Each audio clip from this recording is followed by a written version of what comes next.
BNP chairman Tarique Rahman Bogura ৬ আসন ছেড়ে দেয়ায় আসনটিতে ৯ এপ্রিল উপনির্বাচন অনুষ্ঠিত হবে।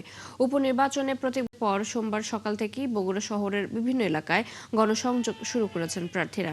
বিএনপির মনোনীত প্রার্থী রেজল করিম বাদশা শহরের সাতমাথা এলাকায় দোয়া মোনাজাতের মধ্য দিয়ে আনুষ্ঠানিক প্রচার শুরু করেন। এ সময় তিনি পরিবেশ বান্ধব বীজ লিফলেট বিতরণ করেন। অন্যদিকে শহরের কালের বাজার এলাকা থেকে প্রচার শুরু করেন জামায়াত মনোনীত প্রার্থী অধ্যক্ষ আবিদুর রহমান সোহেল। আগামী ৯ এপ্রিল মোট ১৫০টি কেন্দ্রে উপনির্বাচনের ভোট গ্রহণ হবে।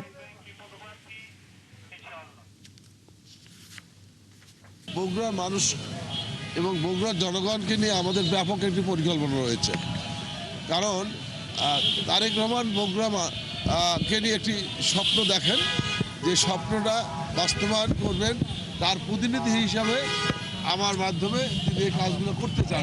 আমি নির্বাচিত হলে বগুড়ার মানুষের পাশে থেকে আমি বগুড়ার উন্নয়ন সহ বগুড়াবাসীর সেবায় নিজেকে নিয়োজিত করব।